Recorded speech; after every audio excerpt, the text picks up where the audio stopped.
অনেক দিন আগের কথা। একজন বয়স্ক মহিলার দুটি বড় পাত্র ছিল। পাত্র দুটি কাঁধের বাঁকের দুই প্রান্তে ঝুলিয়ে নদী থেকে জল আনত। একটি পাত্রের মধ্যে সূক্ষ্ম একটি ফাটল ছিল, কিন্তু অন্য পাত্রটি ছিল নিখুঁত।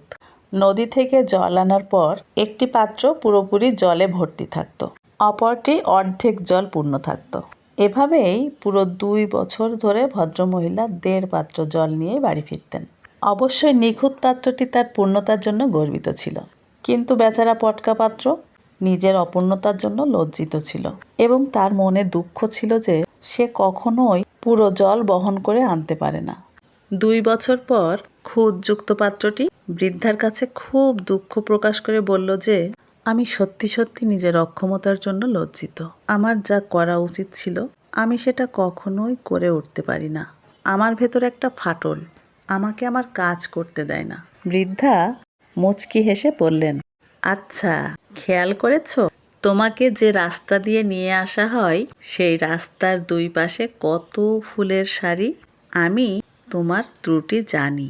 যে স্থান দিয়ে তোমাকে আনা হয় সেখানে আমি কিছু ফুলের বীজ ছড়িয়ে দিয়েছি।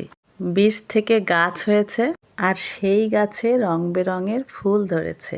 পথের পাশের ওই ফুল গাছগুলিকে তুমি নিজের অজান্তে প্রতিদিন যখন আমরা ফিরে যাই তুমি তাদের জল দাও। আমি 2 বছর ধরে ওখান থেকে ফুল তুলে এনে আমার টেবিলে সাজিয়ে রাখি। তুমি অপূর্ণ না হতে তাহলে ফুল ফুটতো না, এ ফুল আমি পেতাম না। গল্পের নীতিকথা, আমাদের প্রত্যেকের নিজস্ব স্বতন্ত্র ত্রুটি রয়েছে। এগুলো নিয়ে খুব বেশি ভাবার প্রয়োজন নেই। জীবনকে নিজের ছন্দে নিজের মতো করে চলতে দেওয়া উচিত। এতে জীবনের স্বাভাবিক সৌন্দর্য ফুটে ওঠে। ত্রুটিযুক্ত মানুষের ভেতরে যে সদ্গুণাবলী আছে সেগুলোর সৎ ব্যবহার যদি আমরা করতে পারি, তাতে সুন্দর হবে সমাজ, সমৃদ্ধ হবে দেশ।